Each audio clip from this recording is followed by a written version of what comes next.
Hey guys, it's Chambers. I'm back with a brand new video. It's a loot guide for physical DPS for all the brand new items you can get in Phase 4 that was just released in Classic TBC. This will be useful for all physical DPS classes and will cover all the new items added for Badges of Justice, the Zul'aman raid drops, and any existing item changes like, for example, the change to Dragonstrike. Since this covers all the physical classes, I use lots of different sims for this. But they're the same ones I used in my previous loot guides for each respective class. The sim settings and group comp will all be the same to create an accurate comparison. All the encounters are 180 seconds, and against a 7700 armor level 73 humanoid boss, and each class uses all of its cooldowns with all appropriate personal, raid, and party buffs and debuffs. Just as a reminder, these sims use complete gear sets and don't just sim individual items. When swapping pieces for testing, other item slots may be changed to keep a maximum DPS output. For example, when a tier item with a non-tier item, one item would be swapped to keep the 2-piece or 4-piece bonus, or changing gems around to optimize hit rating. The Phase 2 BIS will be used as like an undergeared set for comparison purposes. This set will use rare gems in all slots except for the new Phase 4 item that's being added. That'll use epic gems. For the Phase 3 and 4 BIS, that will be used as kind of like a geared set to compare how well these new items measure up until the next Sunwell release. These will use epic gems. I want to get started with a quick overview of the new items available that are not good for anybody, unless say you're still gearing up to a Phase 2 equivalent item level. They may be useful for a fresh 70, but not a raid geared character. Starting with the helms, they're all terrible. Reason being that none of them have meta gem slots, just don't use these. A few of the shoulder options like Dancing Blades and Primal Fury are subpar. Same for the chest slot, there's one useful chest that's much better than these two. All the glove options you can purchase with badges, none of them seemed very high at all. There are 3 new belts, and the male one in particular didn't make the cut. The plate and leather ones fared much better. Daggers are not usually sought after, and these two also didn't make the cut.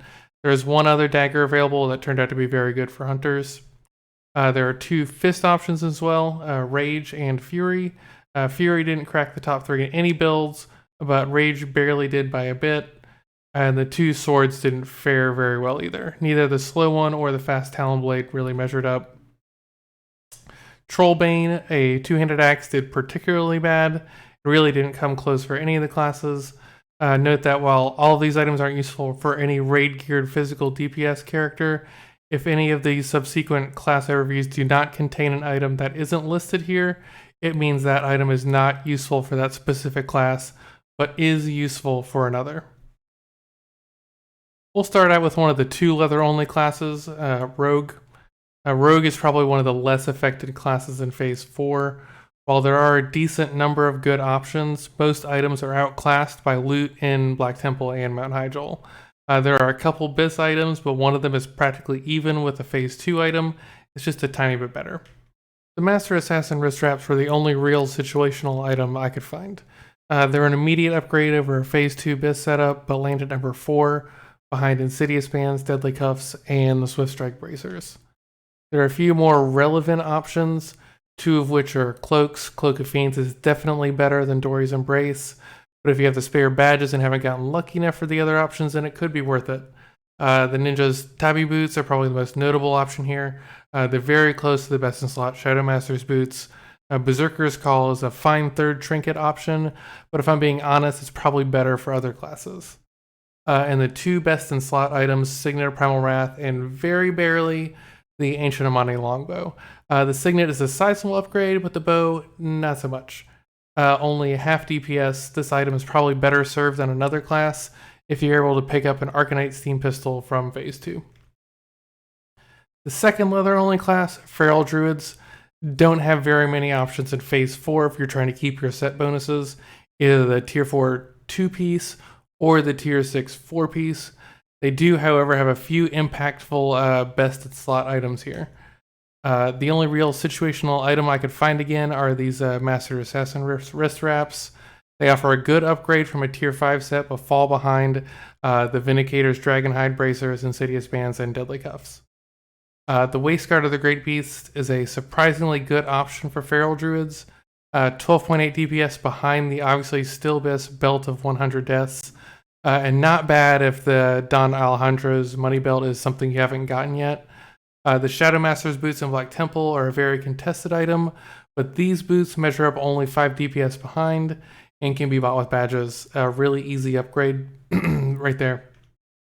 The Signet of Primal Wrath is an absolutely huge upgrade here for Feral Druids. 22.3 DPS over the most common alternative. It can be paired with the Hyjal Rep Ring. Berserker's Call is a 3.4 DPS increase from a Tsunami Talisman, and the Staff of Primal Fury is a very small upgrade over the Vengeful Gladiator Staff. That staff, however, requires arena rating, and this one should be easily obtainable.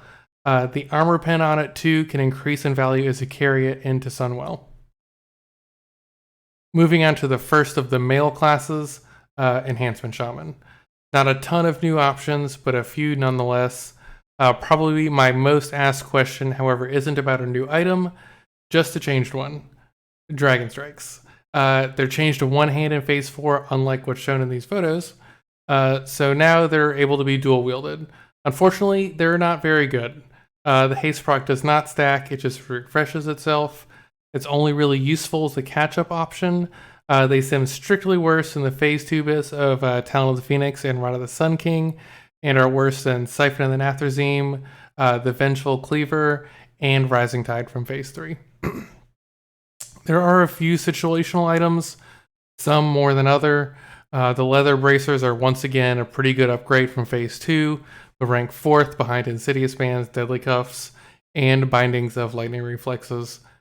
Dory's Embrace and Breach of Deafness are tiny half DPS upgrades from Phase 2, but fall behind in a full best Phase 4 build. Breach in particular is well behind the other two Tier 6 neck pieces, Endless Nightmares and Serrated Blades.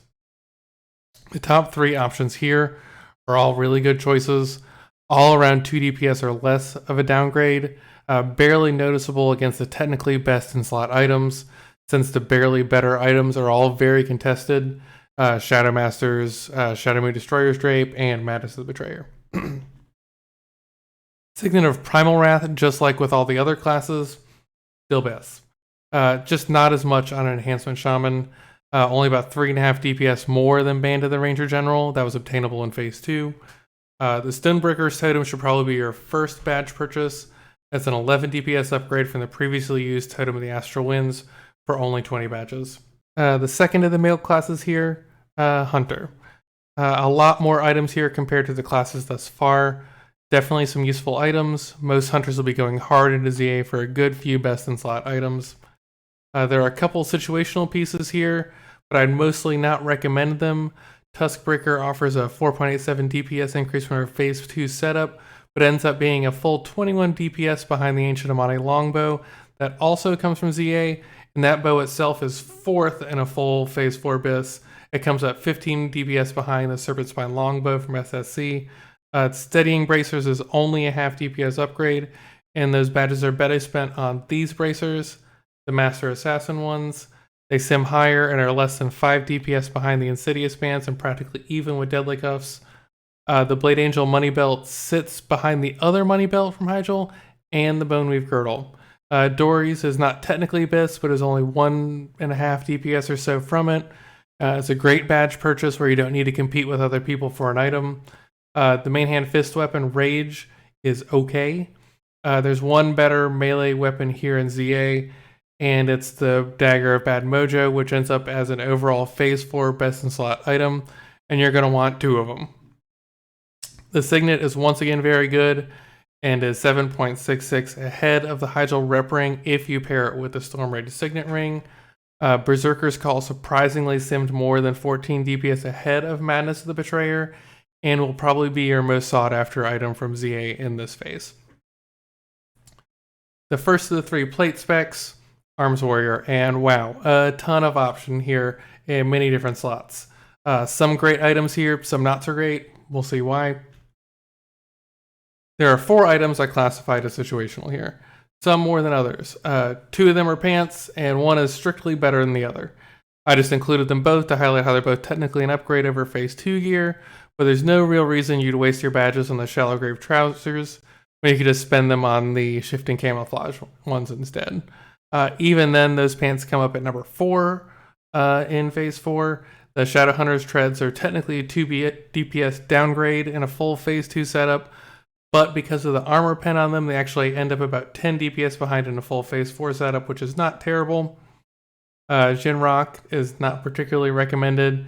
It's useful when gearing up, and it's about tied with the Twin Blade with rare gems in it instead of epic gems. Lots of top 3 options here, but some of them are far better than the best. The Plate Badge Belt and Leather Blade Angel's Money Belt are way, way behind the Belt of 100 Deaths. But if you haven't been lucky enough for that, then these are your best options. The Shadowtooth Troll Skin Cuirass is good and is strictly better than the ZA Plate option, but you really want the tier 6 piece in that slot. The rest are good options, particularly if you haven't had good luck with boots in Black Temple or gotten a Madness of the Betrayer yet. Arms Warrior has some really easy to get best in slot gear though. The Plate Bracers and Armor Pen Cloak can be bought with badges and won't be replaced until Phase 5. Solid upgrades too, along with the ever in demand Signet of Primal Wrath. The Ancient Amani Longbow is practically made for warriors since most hunters will not want that item. The second of the 3 plate specs, Fury Warrior. Not quite as many options as Arms has, but still a few items you'll want to aim for. We'll get into that, but first, Dragonstrikes. Is dual wielding them any good? Sadly, no. Sorry to crush everybody's dream, the haste proc just doesn't stack. It's a 5.2 DPS downgrade in a Phase 2 setup. Even in otherwise full Phase 4 bis, you gain 13 DPS, changing that Dragonstrike in your offhand to the Blade of Infamy. Bummer, I know. The situational items are highlighted by the Tabby Boots, more than a 10 DPS upgrade. They just didn't crack the top 3. The Bloodthirster's Wargreaves and Skull Shatter War Boots are smaller upgrades. The pants are only slightly useful and come up a full 57 DPS behind actual Phase 4 bis. The plate boots are strictly worse for Fury than the leather ones, and also harder to obtain. If you're desperate for a boot upgrade, I just grab the ones for badges. The closest top 3 option you're going to get to best in slot here is Dory's Embrace, at about 5 DPS behind the Shadow Moon Destroyer's Drape. The shoulders are a good option unless you're a blacksmith. Otherwise, you should just be using the crafted ones you haven't gotten the tier piece yet. Chain of Unleashed Rage was 18.1 DPS behind the 100 Deaths belt, but is actually your next best option in that slot if you haven't gotten it yet. Berserker's Call has a use for very, very short encounters, but you may be better off using a badge of the Swarm Guard and DST instead. It sims about even with Tsunami Talisman over the course of a 3-minute fight. There are only 2 full bis items here, one of which was practically made for Fury, the Ancient Amani Longbow. It's 100% Fury Warrior priority. That item's largest upgrade for a class for sure, and most hunters won't want it. Signet of Primal Wrath again is up there. Of course, it's a solid upgrade over Band of the Ranger General or the Unstoppable Aggressor's Ring. And finally, we get to the last of the physical DPS and plate specs, Ret Paladin. Sparse upgrades, but probably the biggest change up from the other classes. Situational items for Ret Paladins here are not great.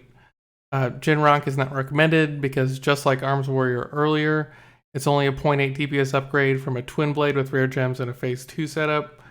You can do better just by putting epic gems into that Twin Blade. The wrist wraps are a meager upgrade from Phase 2 and are entirely outclassed by an easy to acquire BOE. The Shallow Grave Trousers clocking at 4th, behind the Bowstitch Leggings, Tier 6 Pants, or Divine Retribution Legs. Hopefully you've been able to get at least one of those by now. This one is a little bit weird. Signet of Primal Wrath may or may technically be best one way or the other. It's virtually even with any combination of itself, Shapeshifter Signet, Band of Devastation, and Unstoppable Aggressor's Ring. You lose practically nothing if you don't have it as a Ret Paladin. The Skull Shatter War Boots come in at number 3, 14.7 DPS behind the Shadow Masters and Dread Boots of the Legion. Again, there are only 2 bis items here, but finally a unique one. Cloak of Fiends is best in slot on Ret Paladins for Phase 4, and that's not the case on any of the other physical DPS classes. It's pretty far ahead at 8.9 DPS too. This should definitely be a Ret priority item. Berserker's Call is also a really solid upgrade of 8.3 DPS over the Dark Moon Card Crusade. Or if you didn't spend the gold for it, an upgrade from Bloodlust Brooch at more than 14 DPS. And that's it. Thanks for tuning in, guys. I hope you all enjoyed this loot guide for Zul'aman and the Phase 4 patch. Be sure to subscribe, drop a comment down below if you have any questions. Follow me on Twitch so you can watch me do fun things and hopefully kill some bosses. I finally got that Warglaive, but I still need a set, so come and wish me luck.